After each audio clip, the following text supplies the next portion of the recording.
Cantar é bom, dançar é bom, viver é bom, com emoção. Ai. Está no ar o 6º programa da edição do Pregador. Então nós temos hoje um convidado especial aqui na casa, que é o nosso querido Ricardo Alvarez, que vai falar da Escola Sem Partido, este grande imbróglio. Temos aqui a nossa querida Lore, que vai e volta. Vai e volta. Vai e volta. Vai e volta. Mas sempre estou. Vai e volta, ela tem esse problema, ela acaba subindo, até porque ela tem um que lá para embaixada, enfim. E ela vai falar do tema samba, Martinho da Vila. E tem, enfim, Ricardo, a palavra é tua, meu velho. A Escola Sem Partido. Bom, boa noite a todos os telespectadores. É um prazer estar aqui conversando com uma equipe tão qualificada. E não quero causar mal-estar, mas é um grande mal-estar, aliás. Escola Sem Partido é um grande mal-estar, né? Infelizmente. É uma ideia que tem crescido no Brasil, é uma ideia absurdamente conservadora. A própria terminologia, né, da ideia, Escola Sem Partido, leva todo mundo a ser contra, evidentemente, porque ninguém quer colocar seu filho na escola e o professor ficar fazendo apologia do partido A ou B. Então, o próprio nome já é uma mistificação. Né? No fundo é uma grande bobagem, isso significa vamos dizer assim, um passo para trás na educação brasileira, que é proibir com que o professor trate determinadas questões da sala de aula. Por exemplo, fico me perguntando, né? Um exemplo, porque as pessoas falam, mas não entendem. Então eu precisava de um exemplo lúdico mesmo para as pessoas entenderem. Por exemplo, vamos falar da escravidão no Brasil. Tá. Um professor que condenar a escravidão, ele está tomando partido. Correto. Não um partido político, mas ele está tomando um partido. Um professor que em sala de aula, eu por exemplo, né, amanhã de manhã vou estar dando aula. Um professor como eu, que em sala de aula condena desigualdade social, ele está assumindo um partido, ele está assumindo uma posição política. Entendeu? Isso é absolutamente desejável na escola. Né? Porque a sociedade é assim. Os grandes meios de comunicação assumem posição. O que talvez gere confusão para algumas pessoas é que o professor em sala de aula, ele não deve fazer, em hipótese nenhuma, propaganda político-partidária. Isso é outra coisa. Então o professor que em sala de aula, que tem suas opções político-partidárias, ele vai ocupar a aula para falar da opção dele, aí é um equívoco. Mas olha, eu dou aula há 34 anos de ensino médio, sempre trabalhei com adolescente de 15 a 17, 15 a 18 anos, já convivi com professores das mais variadas tendências políticas, dei aula com um professor monarquista, que acreditava na monarquia. Não é por isso que você virou monarquista. Né? Exatamente. É aquela coisa, por exemplo, né, discussão sobre a sexualidade do jovem. Se você discute a questão de que na sociedade você tem que respeitar a pessoa que tem uma outra opção sexual, significa dizer que aquela criança obrigatoriamente vai se tornar homossexual? Não, claro que não. Então é uma grande imbecilidade, né? É bom o tema, trazer o tema. Né? Eu tenho discutido isso muito em rede social, na própria escola onde eu dou aula, com os meus colegas de trabalho, na vida política cotidiana. Então, Escola Sem Partido, vamos dizer assim... A pessoa sem opiniões, então. É horrível isso. Para mim é uma... Lógico, as pessoas têm que ter opinião. Claro. Né? O professor é desconhecer a realidade da escola, achar que um professor, porque numa determinada aula ele falou de uma determinada questão, né, colonialismo, por exemplo, ou a questão indígena, né? O menino vai voltar na semana que vem vestido de índio para a sala de aula, né? Não, a gente volta eles querem uma sociedade que não pense, porque tudo isso é para uma perseguição e criar pessoas não críticas, que não conheçam as diferenças, não respeitem. Porque você ter um partido, você ter uma opinião, e você ouvir a minha opinião e ouvir a sua, é respeitar as diferenças, não é impor. Então é isso que eles querem. É que o professor deve fazer em sala de aula. Claro. Ele tem criar seres críticos, não é isso? De repente na sala de aula o menino levanta a mão e fala, não, professor, eu acho que como existe isso, né? Você tem que pegar o pensamento liberal, por exemplo, eles não veem, entre os liberais, eles não veem a desigualdade social como um problema. Eles veem a desigualdade social como uma oportunidade na sociedade de você se esforçar e individualmente superar a dificuldade que você está vivendo. Então você pode ter um aluno que fala assim, não, professor, eu não vejo a desigualdade social como um problema. Eu vou dizer, eu vejo. Eu quero uma sociedade mais justa e igualitária. Eu falo, não, mas do ponto de vista do pensamento liberal, uma sociedade desigual, é a oportunidade de determinados grupos conseguirem superar essa condição e a famosa história do sucesso, né? Você tem sucesso e você superou essa condição. Então, você tem visões diferenciadas sobre a desigualdade. Né? Então você acaba com a discussão dentro. Você acaba com a discussão, né? A escola sem partido, na verdade, não é uma escola sem pensamento, é uma escola de pensamento único. Essa é a grande questão. Que é pior. Que é o pior. Que qual é o pensamento único?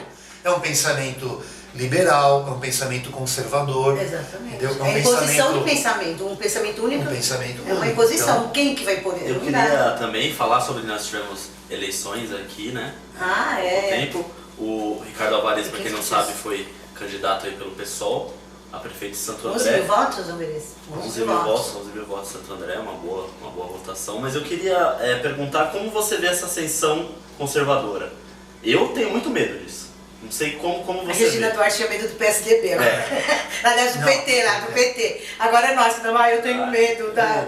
Eu, né? Não sei como... a gente andou muito pela rua, né? E infelizmente é triste de constatar que uma cidade como Santo André, que tem toda uma história de movimentos sociais, de movimento sindical, juventude, Armando Mazo, que foi o primeiro prefeito do que o Partido Comunista PCB elegeu no Brasil, aqui em Santo André, né? O movimento sindical que teve uma importância muito grande no sentido de conquistas trabalhistas, salariais, etc.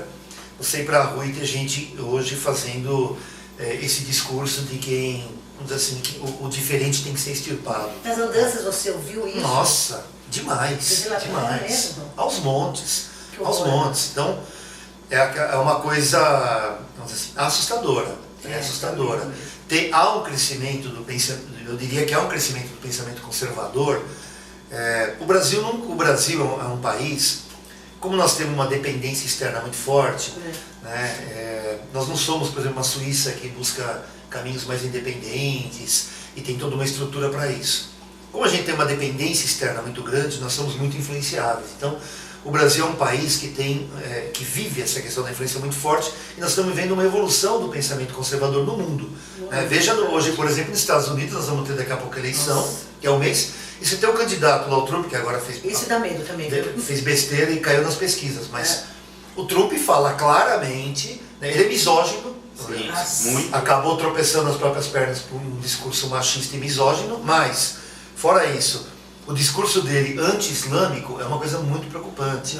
Né? O discurso dele anti-imigrante Isso é pode muito desencadear uma preocupante. guerra, gente. Olha, eu diria que a guerra já existe. Já existe, sim. Não, Já existe, porque veja o que está acontecendo na Síria.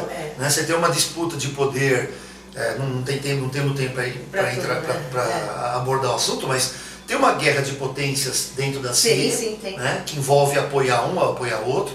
Essa guerra de potências abre espaço para o crescimento do Estado Islâmico, né? Cresce o Estado Islâmico. Né? A cidade de Alepo, por exemplo, tem vídeos circulando na internet, a cidade de Alepo completamente destruída e bombardeada.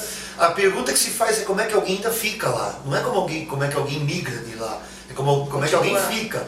Então essas pessoas migram, vão para a Europa, que está ali do lado, traz emprego de uma qualidade de vida melhor, todo mundo tem direito a isso. Enfim, nós queremos agradecer ao nosso querido Ricardo, que deu uma belíssima aula aqui para nós, né? De política regional, nacional e internacional. E ele promete, até em outros programas, ele está aqui presente também, até para discutir outros temas que ele tem expertise para isso. Como ele mesmo disse, o que não falta são temas. Que não falta são temas. E aqui nós temos hoje, a Loli vai falar um pouco sobre o disco de Martinho da Vila. Isso mesmo, Martinho da Vila, o grande Martinho da Vila, já no...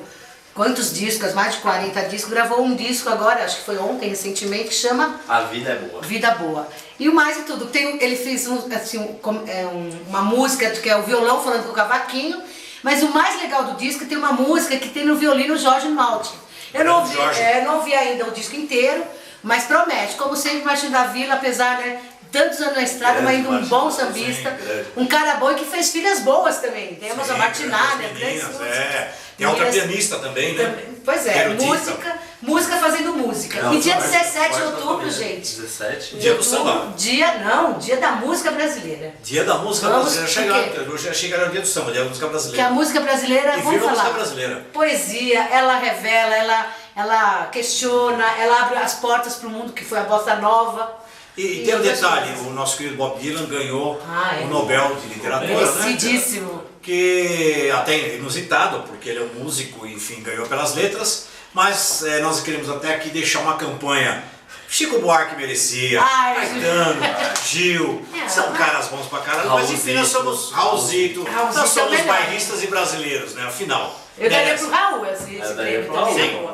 Mas Bob Dylan também. Mas vou falar uma coisa pra vocês, o Bob Dylan só ganhou esse Nobel por causa de uma pessoa chamada Eduardo Suplicy. Eduardo Suplicy, graças a ele. Que começou na boca do mundo. Graças a ele. E tem um detalhe, eu só queria revelar aqui agora, Eduardo Suplicy, você comeu do João Baez. Sabemos disso. Dona Marta ficou muito puta da vida.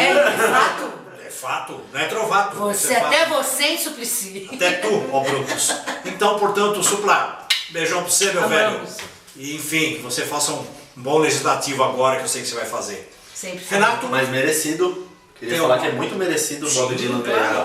Claro, sim. Ainda mais que o Casé falou, ele passou gerações. Quem não ouviu o Bob Dylan? Todo mundo. Minha mãe ouviu Bob Dylan, meus filhos ouvem. O Bob Dylan influenciou nada mais nada menos que os Beatles. Ele influenciou, aliás, foi a primeira pessoa que deu baseado de maconha pro John Lennon. Sim.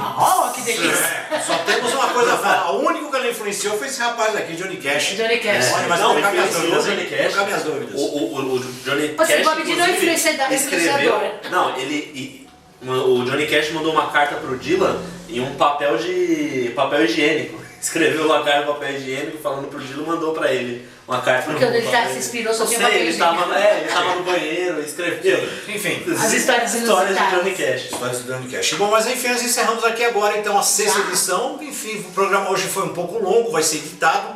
Talvez isso venha a estar em 2 blocos, né? Possivelmente.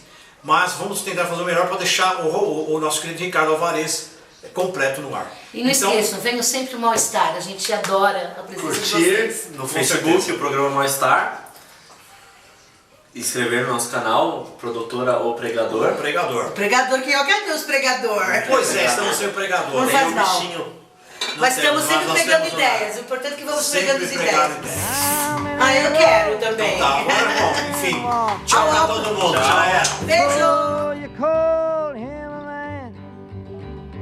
Yes, and how many seas must the white dove sail before she sleeps in the sand? Yes, and how many times must the cannonballs